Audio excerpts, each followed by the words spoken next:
Praise the Lord. दोस्तों, हम आपका स्वागत करते हैं आज रात की प्रार्थना में।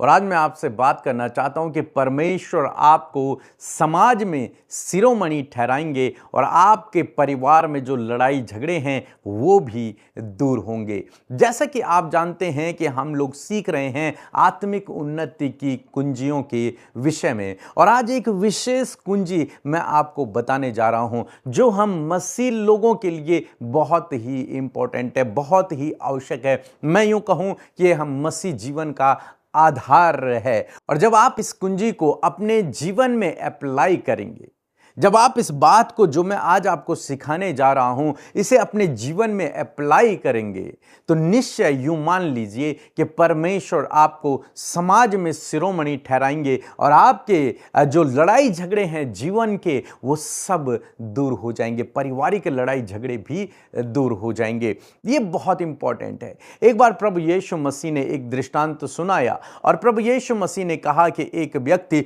यरूशलेम से यरीहो को जा रहा था और जाते समय उसके साथ में एक दुर्घटना हो गई। क्या हुआ कि उसे चोर मिले, उसे डाकू मिले और उन्होंने उसे मारा। उन्होंने उसे उसके कपड़े निकाल दिए, उसके पास जो कुछ कीमती चीजें थी वो सब निकाल दिए और उसे मार करके अधमरा वहां पर डाल दिया, वहां पर फेंक दिया और वहां से भाग गए। ऐसा हुआ, कुछ समय बाद एक याजक यानी कि प्रभु का सेवक वहां से गुजर रहा था। जब उसने देखा कि अरे एक व्यक्ति यहां पर ऐसी अधमरी हालत में पड़ा हुआ है, नंगा है, उसके कपड़े भी उस पर नहीं हैं और वो मारा हुआ, उससे खून बह रहा है, तो जब उसने इस बात को देखा, उस याजक ने इस बात को देखा, वो याजक वहां से तेजी से अपने घर चला गया।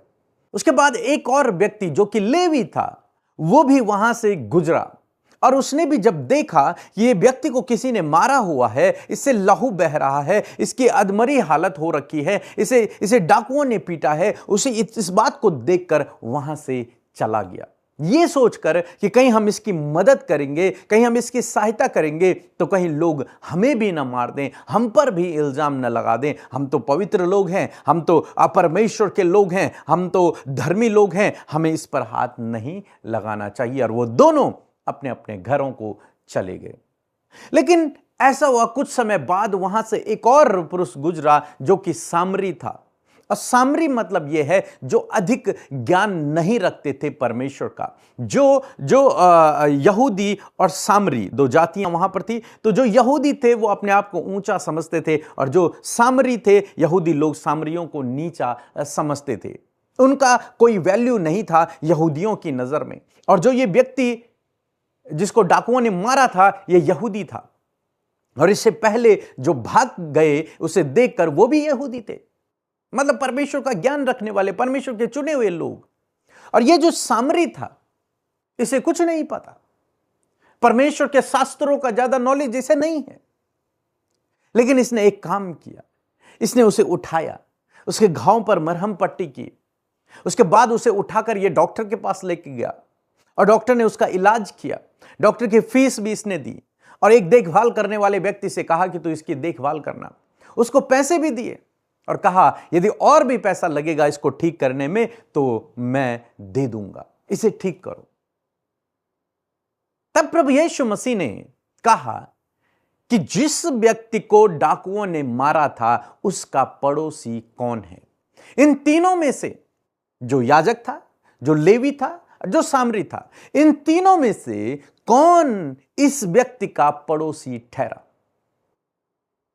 यह कहानी प्रभु यीशु मसीह ने इसलिए सुनाई क्योंकि एक लॉयर ने, एक व्यवस्थापक ने यीशु मसीह से एक सवाल पूछा था। क्या सवाल पूछा? यीशु मसीह से उसने कहा कि हे प्रभु, हे गुरु, मैं अनंत जीवन को पाने के लिए क्या करूं? अनंत जीवन को पाने के लिए क्या करूं? और तब प्रभु यीशु मसीह ने यह कहानी सुनाई और प्रभु यीशु मसीह ने कहा कि तू अपने पड़ोसी से अपने समान प्रेम रख। लूका रचित सुसमाचार उसका 10 अध्याय 27 पद यदि आप पढ़ेंगे, उसका आखिरी मैं पढ़ रहा हूं, लिखा है अपने पड़ोसी से अपने समान प्रेम रख। यदि तू अनंत जीवन चाहता है, यदि तू स्वर्ग का जीवन चाहता है, यदि तू एक आत्मिक अच्छा जीवन चाहता है, हमेशा की जिंदगी को चाहता है, तो तुझे अपने पड़ोसी से अपने समान प्रेम रखना है। तो उसने कहा, प्रभु मेरा पड़ोसी कौन है? तब प्रभु यीशु मसीह ने इस कहानी को सुनाया और प्रभु यीशु मसीह ने उसे सिखाया कि उसका पड़ोसी कौन है।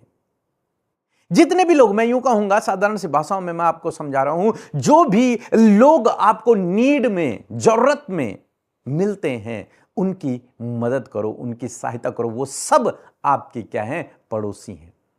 अपने पड़ोसी से अपने समान प्रेम रख।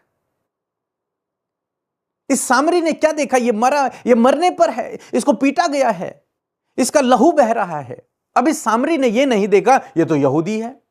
इस सामरी ने यह नहीं देखा कि ये तो डाकुओं से पीटा हुआ है, कहीं लोग मुझ पर भी इल्जाम न लगा दे, कहीं मुझे भी पकड़ कर न पीट दें, कहीं मेरा भी सामान चोरी ना हो जाए। नहीं, उसने उससे अपने समान प्रेम रखा। मतलब अपने जैसा। ये मर रहा नहीं, इसे उठाओ। उसे दर्द हुआ, इस सामरी को उसे देखकर दर्द हुआ, ये मर ना जाए। वो उठाया उसे, उसके घाव पर मरहम पट्टी बांधी और उसे डॉक्टर के पास लेके गया। प्रभु यीशु मसीह आपसे और मुझसे, हम मसीह लोगों से यही चाहते हैं कि हम अपने पड़ोसी से प्रेम रखें। पड़ोसी कौन है? हमारा जो बगल में जिसका घर है वो भी हमारा पड़ोसी है। हमारे घर में जो लोग हैं वो भी हमारे पड़ोसी हैं। हमारे साथ में काम करने वाले लोग हैं वो भी हमारे पड़ोसी हैं। या फिर जिस रास्ते पर हम चल रहे हैं, उस रास्ते पर जो लोग हमें मिलते हैं वो भी हमारे पड़ोसी हैं। जो जरूरतमंद है, जो नीड में है, वो हमारा पड़ोसी है। तुरंत से अब हमें अपने हाथों को बढ़ाना है उसकी मदद करे, उसकी सहायता के लिए। तो असम में यह एक आत्मिक जीवन जीने की एक कुंजी है। मैं आपको बताना चाहूंगा, बड़ी बड़ी बातें करना आत्मिक जीवन नहीं है। लंबी लंबी प्रार्थनाएं करना आत्मिक जीवन नहीं है। लंबा लंबा उपवास करना आत्मिक जीवन नहीं है। आत्मिक जीवन जीना यह है अपने परमेश्वर से प्रेम रखना, जैसे मैंने आपको सुबह बताया था, और अपने पड़ोसी से प्रेम रखना, यह आत्मिक जीवन है। जो व्यक्ति अपने पड़ोसी से, अपने लोगों से प्रेम रखता है, केवल उनसे नहीं, जो आपसे प्रेम रखते हैं केवल उनसे नहीं, ये मैं आगे डिस्कस करूंगा इस बात पे, लेकिन अभी मैं आपको यह समझाना चाहूंगा कि जो जरूरतमंद है उसकी मदद करें। मींस आप अपने पड़ोसी से प्रेम कर रहे हैं। अपने पड़ोसी से प्रेम करें, और जब आप अपने पड़ोसी से प्रेम करेंगे तो पड़ोसी की नजर में आप शिरोमणि ठहरेंगे, लोगों की नजर में आप शिरोमणि ठहरेंगे। जब आप अपने परिवार वालों से प्रेम करेंगे, जो जरूरत में है उसकी मदद करेंगे, तो क्या होगा? आपके पारिवारिक रिश्ते और मजबूत होते चले जाएंगे। आपके जो रिश्ते हैं वो और मजबूत होते चले जाएंगे। आप सबकी दृष्टि में ऊंचाइयों पर रहेंगे कि कितना भला व्यक्ति है, कितना आत्मिक व्यक्ति है, कितना अच्छा व्यक्ति है, हर एक की मदद करता है, जो भी नीड में रहता है, जो भी जरूरतमंद होता है उसकी मदद करता है। यही प्रभु यीशु मसीह कहते हैं, यदि तुम अनंत जीवन का भागी होना चाहते हो तो तुम्हें अपने पड़ोसी से प्रेम करना है, वो भी अपने समान प्रेम करना है। सोचो, यदि तुम जरूरतमंद हो, यदि तुम्हें कुछ पैसे की आवश्यकता है, तो तुम भी उम्मीद रखोगे कि कोई तुम्हारी मदद करे। ऐसे ही जब दूसरा जरूरतमंद में है, जरूरत में है, तो आपको उस समय उसकी मदद करनी, ये सोच के कि कभी मेरे जीवन में भी यह समय आ सकता है। अपने समान, जैसे हम अपने शरीर से प्रेम रखते हैं, वैसे ही उस पड़ोसी से प्रेम रखना, अपने समान दूसरे से प्रेम रखना। जैसे प्रभु यीशु मसीह ने आपसे और मुझसे प्रेम रखा। जब हम पापों में थे तब वो हमारे लिए इस धरती पर आए, उसने हमारी मदद की, हमारी हेल्प की, हमें छुड़ाया, हमें बचाया, हमारी सहायता की, हमें क्षमा किया, उसने हमसे प्रेम किया। ऐसे ही प्रभु यीशु मसीह चाहते हैं कि हम भी दूसरों से प्रेम करें, और यही आत्मिक जीवन जीने की कुंजी है। आप कैसे पहचानेंगे ये व्यक्ति आत्मिक है या नहीं? कैसे पहचानेंगे आप? मेरी लंबी लंबी प्रार्थनाओं से नहीं। आत्मिक जीवन की जो पहचान है वो इससे होगी, ये व्यक्ति परमेश्वर से कितना प्रेम रखता है, पहली बात। दूसरी बात, ये व्यक्ति अपने लोगों से, पड़ोसियों से कितना प्रेम रखता है, कितनी मदद करता है, कितनी हेल्प करता है, कितनी जरूरतमंद की सहायता करता है। उससे पता चलता है ये व्यक्ति कितना आत्मिक है, कितना आत्मिक है। सो मैं आशा करता हूं आप समझ गए होंगे। सो प्रभु आपको इस वचन के द्वारा बहुतायत से आशीष दे। एक छोटी सी गवाही हम सुनेंगे, फिर हम आपके लिए प्रार्थना करेंगे। सभी को जय मसीह की। मेरी एक गवाही है कि मैं जो है कि मेरा घर बन गया था और मेरे घर के सामने एक जने का ज़मीन थी।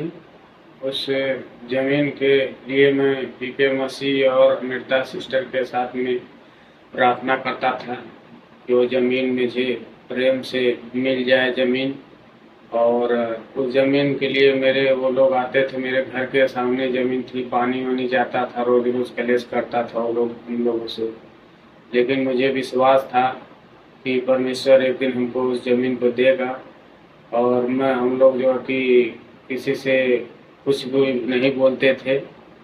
और अमृता सिस्टर और पीके मसीह के साथ में हम लोग उनको 7-8 साल से जुड़े हुए हैं। और आज ने वो ज़मीन जो है कि हमें पूरी तरह से मिल गया है। मैं इसके लिए परमेश्वर का धन्यवाद करता हूँ। अब पीके मसीह और अमृता सिस्टर का धन्यवाद करता हूँ। उनके पूरी टीम का बहुत बहुत धन्यवाद करता हूँ। जय मसीह। आइए हम लोग प्रार्थना करेंगे और मैं आपसे कहना चाहूँगा, यदि आप बीमार हैं तो आप उस जगह पर हाथ रखकर प्रार्थना करेंगे। और यदि आपके जीवन में जो भी प्रॉब्लम है, आपको यीशु के नाम से उसे डांटना है, उसे भगाना है, क्योंकि प्रभु यीशु मसीह ने आपको और मुझे ये अधिकार दिया है। सांपों और बिच्छुओं को रौंदने का शत्रु की सारी सामर्थ पर आपको और मुझे अधिकार है। इसलिए अपनी आवाज़ से अपने अपने ताकत को लगा के उसको डांटें। वो बीमारी हो, प्रॉब्लम हो, दुख हो, कुछ भी आपके जीवन में है, उसे डांटें और उसे भगाएं।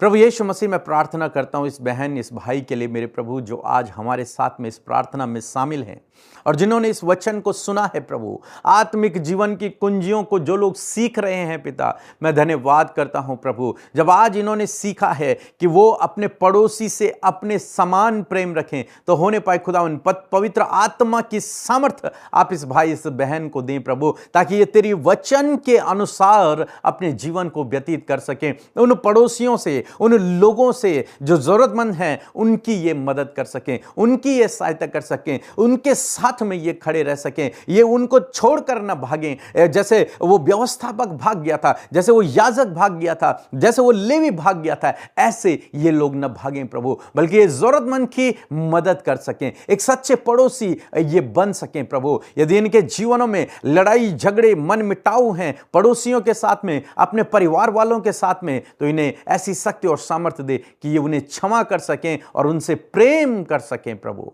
ऐसी इन्हें सहायता और मदद कर, ऐसी इनकी सहायता और मदद कर पिता परमेश्वर। प्रार्थना है प्रभु, ये उस सामरी की तरह बन सकें जिसने उस व्यक्ति की मदद की प्रभु, जो जरूरतमंद था, जिसे डाकुओं ने मार दिया था, जो मरने पर था प्रभु। पिता, जिस प्रकार से उस सामरी ने उसकी मदद की, वैसे ही प्रभु ये लोग भी एक दूसरे की मदद को कर सकें प्रभु। पिता परमेश्वर, प्रार्थना करते हैं यदि इनमें से कोई भी बीमार है तो प्रभु यीशु नासरी के नाम में इनके शरीर का हर एक रोग चला जाए in the name of Jesus. यीशु नासरी के नाम में शरीर का दर्द, हर प्रकार की बीमारी इनके शरीर को छोड़कर जाओ यीशु के नाम में। इनकी रिपोर्ट्स नॉर्मल हो जाएं यीशु के नाम में, इनकी रिपोर्ट्स बदल जाएं यीशु के नाम में in the name of Jesus. जो गंभीर रोग में हैं यीशु के नाम में वो रिस्टोर हो जाएं, उनके अंग नए हो जाएं यीशु के नाम में, रिन्यू हो जाएं उनके अंग प्रभु, उनमें सामर्थ्य दे प्रभु पिता परमेश्वर। हड्डियों में बल आ जाए यीशु के नाम में, मांसपेशियों में जान आ जाए यीशु के नाम में in the name of Jesus. प्रभु, आज की रात को तेरे हाथों में देते हैं। जब ये भाई ये बहन अपने बिस्तर में जाते हैं, सोते हैं, तो इन्हें अच्छी नींद आए, हर प्रकार के दुष्ट का काम इनके जीवनों से नष्ट हो जाए यीशु के नाम में, हर प्रकार का गलत सपना यीशु के नाम में चला जाए in the name of Jesus. यीशु के नाम में, यीशु के नाम में ये अच्छी नींद को लें प्रभु जी। पिता परमेश्वर, इस भाई इस बहन को